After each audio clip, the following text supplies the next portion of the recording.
اصطفى أما بعد فأعوذ بالله من الشيطان الرجيم بسم الله الرحمن الرحيم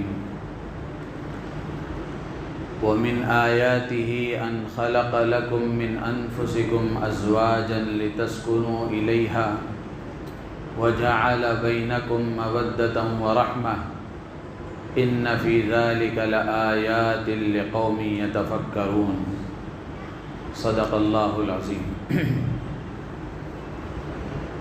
محترم بزرگ و عزیز دوستو، سورہ روم کی یہ آیت آپ حضرات کے سامنے پڑھی گئی۔ اس پورے رکوع میں سورہ روم کا یہ تیسرا رکوع ہے جس میں اللہ تعالیٰ نے اپنی قدرت پر دلالت کرنے والی علامتوں کو اور نشانیوں کو گنوایا ہے، اور ان علامتوں کو بتا کر اللہ تعالیٰ یہ بتانا چاہتے ہیں کہ میری قدرت کامل ہے اور میری قدرت مکمل ہے۔ اگر تم میری قدرت کو دیکھنا چاہتے ہو تو ان نشانیوں کو دیکھو۔ تو اس میں سے ایک چیز اللہ تعالیٰ فرماتے ہیں وَمِنْ آيَاتِهِ أَنْ خَلَقَ لَكُم مِّنْ أَنفُسِكُمْ أَزْوَاجًا، اس کی نشانیوں میں سے یہ ہے کہ اس نے تمہاری ہی ذات میں سے تمہارا جوڑا بنایا، لِتَسْكُنُوا إِلَيْهَا، تاکہ تم اس سے سکون حاصل کرو، وَجَعَلَ بَيْنَكُم مَّوَدَّةً وَرَحْمَةً، اور تمہارے درمیان مودت اور محبت اور رأفت اور رحمت کو اللہ نے پیدا کر دیا۔ ان فی ذلک لآیات لقوم یتفکرون، بے شک اس میں بڑی نشانیاں ہیں غور و فکر کرنے والے لوگوں کے لیے۔ تو اللہ تعالیٰ فرماتے ہیں کہ انسان کے لیے اللہ نے انسان کے جوڑے کو بنایا، اسی کی ذات سے، اسی کی جنس سے بنایا۔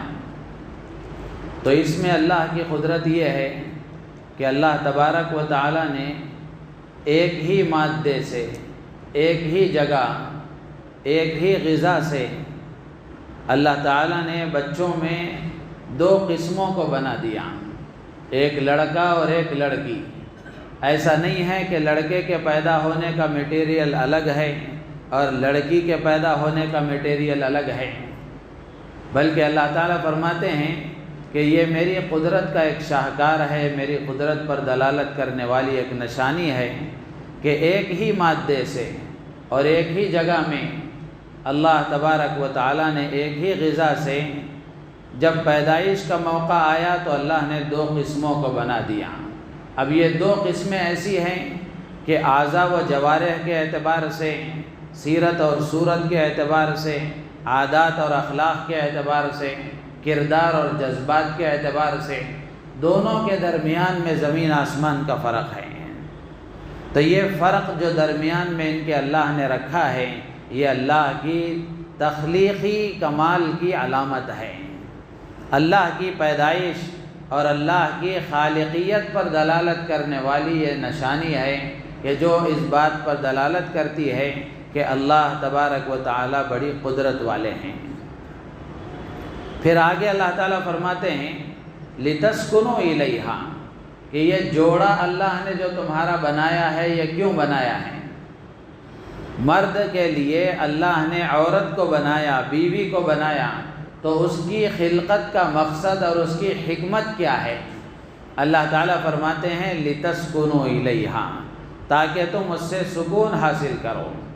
غور اگر کریں گے تو مرد کی جتنی ضرورتیں عورت سے متعلق ہیں، ان ساری چیزوں میں اصل مقصود اور اس کا خلاصہ آدمی کے قلب کی راحت اور دل کا اطمینان ہے۔ تو اللہ تعالیٰ فرماتے ہیں کہ یہ بیوی اور عورت کو جو اللہ نے بنایا ہے وہ اس لیے تاکہ تم اس سے سکون حاصل کرو۔ تو بیوی کو اللہ نے سکون کا ذریعہ بنایا۔ تو آپ سوچ رہے ہوں گے کہ بیوی کو اللہ نے سکون کا ذریعہ بنایا ہے تو جب سے شادی ہوئی ہے سکون کم ٹینشن زیادہ ہے، حالانکہ اللہ فرماتے ہیں کہ سکون کے لیے بنایا ہے۔ تو یہ سکون کے لیے اللہ تبارک و تعالی جو فرما رہے ہیں وہ اس لیے فرما رہے ہیں کہ سکون کب پیدا ہوگا اور سکون کب حاصل ہوگا آدمی کو۔ علماء نے اس کی تفصیلات لکھی ہیں کہ یہ سکون اس وقت حاصل ہوگا جب یہ مرد کا عورت کا تعلق شریعت کی بنیاد پر ہو، شرعی بنیاد پر ان دونوں کے درمیان میں تعلق ہو، یعنی حلال طریقے سے ان کا آپس کا تعلق ہو۔ شرعی بنیاد کے علاوہ اگر ان کا آپس میں تعلق ہوگا تو وہ سکون کا ذریعہ نہیں بنے گا۔ وقتی طور پر جانوروں کی طرح خواہش پوری کر لینے کا نام سکون نہیں ہے، بلکہ شرعی بنیاد پر اگر تعلق ہوگا تو یہ تعلق آدمی کو سکون کا ذریعہ بنے گا اور سکون میسر کرائے گا۔ تب ہم اور آپ دیکھیں کہ اگر تعلق شریعت کی بنیاد پر ہوگا تو آدمی کو سکون ضرور حاصل ہوگا، یہ اللہ کا فیصلہ ہے۔ لیکن ہم دیکھ رہے ہیں کہ نکاح کے بعد بھی سکون نہیں ہے، نکاح کے بعد بھی سکون نہیں ہے، اس کی بھی وجوہات ہیں، اس کے بھی اسباب ہیں۔ سب سے پہلے سمجھنے کی بات یہ ہے کہ مرد کا اور عورت کا جو آپس کا تعلق اللہ نے رکھا ہے یہ شریعت کی بنیاد پر ہونا چاہیے۔ اگر شریعت کی بنیاد پر ہوگا تو یہ اللہ کے ہاں بھی قابل قبول ہے اور اللہ کو بھی پسند ہے اور آدمی کے لیے سکون کا باعث بھی بنے گا۔ اور اگر اس کے علاوہ ہے، جیسے دنیا کے بے شمار ممالک میں اور بہت سارے لوگوں کے درمیان میں نکاح کے علاوہ دوسرے انداز کا جو تعلق، حرام تعلق قائم کر لیا جاتا ہے، یہ تعلق وقتی طور پر تو سکون سمجھ میں آتا ہے، ورنہ یہ کھجلی اور خارش کی بیماری کی طرح ہے۔ بد نظری اور ناجائز تعلق یہ ایسی بیماری ہے جیسے کھجلی آدمی کو ہو جاتی ہے، آدمی جتنا کھجاتا ہے اتنا مزہ آتا ہے، لیکن جب کھجا کر فارغ ہو جاتا ہے تو اس کے بعد جو جلن اور تکلیف اس کو ہوتی ہے وہ برداشت کرنا اس کے لیے دشوار ہو جاتا ہے۔ بالکل اسی طریقے سے حرام تعلق اگر آدمی قائم کرتا ہے تو حرام تعلق کا وقتی طور پر مزہ تو سمجھ میں آتا ہے، لیکن ہمیشہ کی سزا باقی رہ جاتی ہے، ہمیشہ کی سزا باقی رہ جاتی ہے اور قلبی اطمینان حاصل نہیں ہو سکتا۔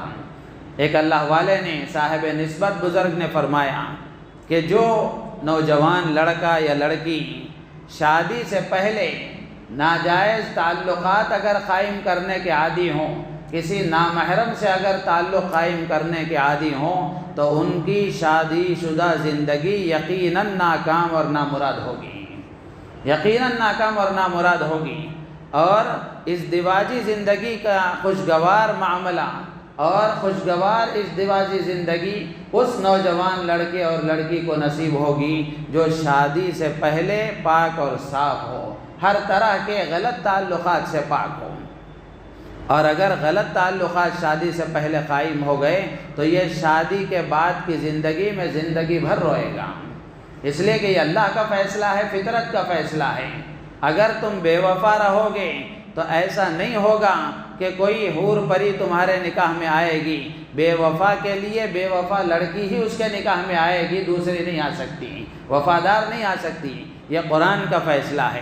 الخبیثات للخبیثین والخبیثون للخبیثات الطیبات للطیبین والطیبون للطیبات۔ یہ اللہ کا فیصلہ ہے کہ پاک مردوں کے لیے پاک عورتیں ہیں، پاک عورتوں کے لیے پاک مرد ہیں، اور گندی عورتوں کے لیے گندے مرد ہیں، گندے مردوں کے لیے گندی عورتیں ہیں۔ تو اس لیے اللہ تعالیٰ جو فرما رہے ہیں کہ عورت سے آدمی کو جو سکون حاصل ہوتا ہے اس کی بنیاد یہ ہے کہ تعلق شریعت کی بنیاد پر ہو، تعلق شریعت کی بنیاد پر ہو۔ اب شریعت کی بنیاد پر تعلق ہوگا اور سکون حاصل ہوگا تبھی ازدواجی زندگی کامیاب سمجھی جائے گی۔ اور اگر ازدواجی زندگی کے بعد سکون اس کو حاصل نہیں ہو رہا ہے تو پھر یہ علامت ہے کہ ازدواجی زندگی ناکام ہے۔ تو سوال پیدا ہوتا ہے کہ ازدواجی زندگی کے بعد اور حلال طریقے سے تعلق قائم کرنے کے بعد بھی آدمی کو سکون حاصل کیوں نہیں ہوتا؟ تو اس کی وجہ یہ ہے کہ دونوں کے جو حقوق ایک دوسرے پر ہیں ان حقوق کی ادائیگی نہیں ہوتی۔ اور ان حقوق کا علم حاصل نہیں کیا جاتا تو حق طلبی کے جھگڑے زندگی کے سکون کو برباد کر دیتے ہیں۔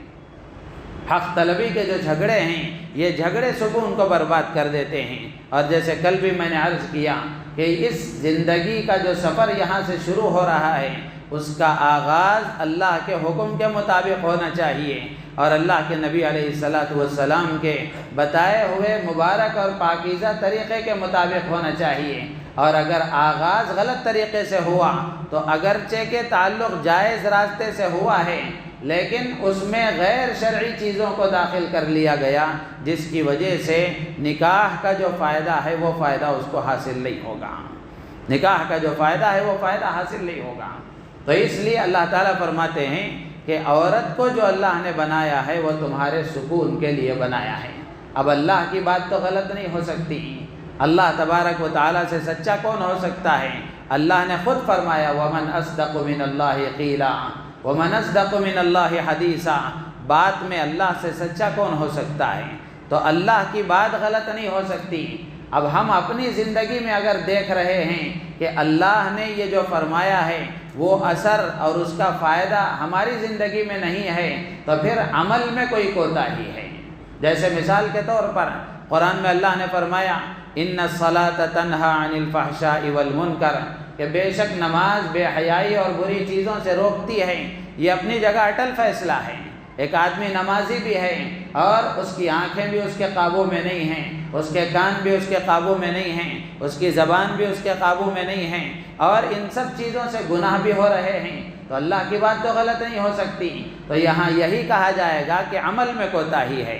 جس نماز کا اثر اللہ نے بیان فرمایا وہ نماز ہماری نہیں بنی۔ تو بالکل اسی طریقے سے اللہ تعالیٰ جو یہاں فرما رہے ہیں کہ عورت کو اللہ نے تمہارے سکون کے لیے بنایا ہے، اگر سکون حاصل نہیں ہو رہا ہے، زندگی میں اطمینان اگر نصیب نہیں ہو رہا ہے تو پھر آدمی کو سوچنا چاہیے کہ کہیں نہ کہیں کھوٹ ہے، کہیں نہ کہیں کمی ہے، کوتاہی ہم سے ہوئی ہے۔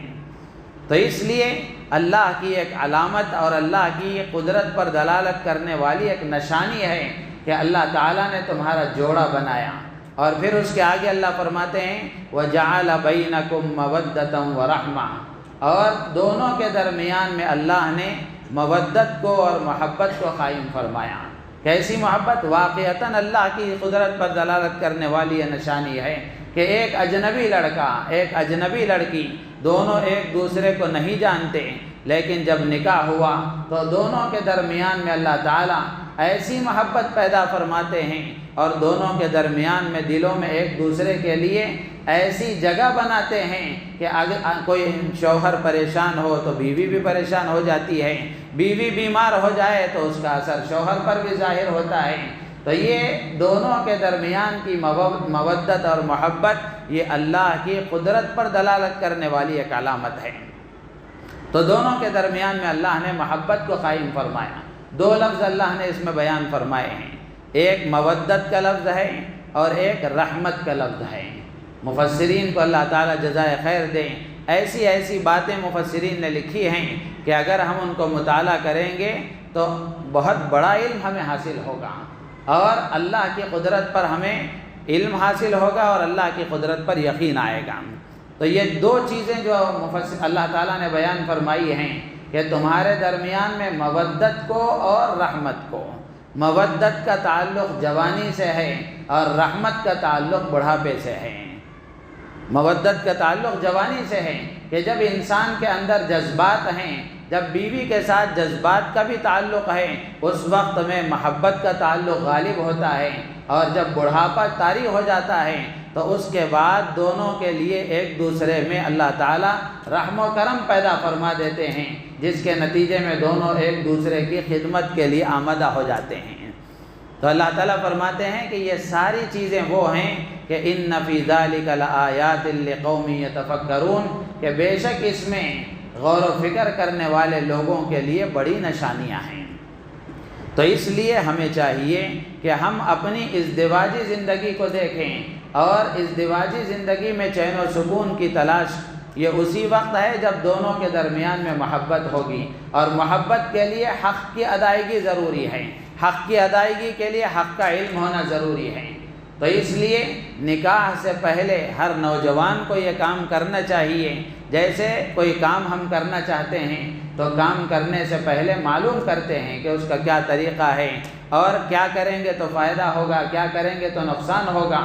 تو شادی کے بعد کی زندگی بھی شادی سے پہلے سیکھنا چاہیے، شادی سے پہلے سیکھنا چاہیے کہ اب ایک نئی زندگی کی شروعات ہونے والی ہے، تو بیوی کس کا نام ہے اور بیوی سے متعلق جو رشتہ داریاں لگیں گی ان رشتہ داریوں کے کیا حقوق بنتے ہیں اور شادی کے بعد کی زندگی کیسے گزارنی چاہیے۔ اگر سیکھ کر معلوم کر کے اور اللہ کے نبی علیہ الصلوۃ والسلام کی زندگی کو سامنے رکھ کر زندگی گزاریں گے تو پھر اللہ نے جو یہ فائدہ بیان فرمایا ہے وہ فائدہ حاصل ہوگا۔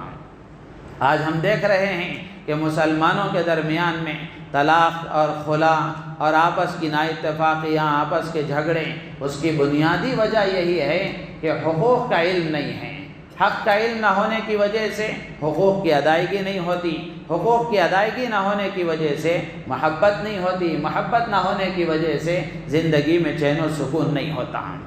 تو اس لیے اس بات کی گزارش ہے کہ اللہ تبارک و تعالیٰ جو فرما رہے ہیں اس فائدے کو اگر ہم حاصل کرنا چاہتے ہیں تو اللہ کے حکم کو بھی معلوم کرنا چاہیے، اور نبی رحمت صلی اللہ علیہ وسلم نے جو طریقے بتائے ہیں اور آپ نے زندگی کا اور شادی شدہ زندگی گزار کر آپ نے بتایا ہے، ایک تو زبانی بھی آپ نے طریقے بتائے اور آپ نے خود شادیاں کر کے اپنی بیویوں کے ساتھ برتاؤ کر کے، سسرالی رشتہ داروں کے ساتھ برتاؤ کر کے آپ نے عملی پیغام بھی دیا ہے۔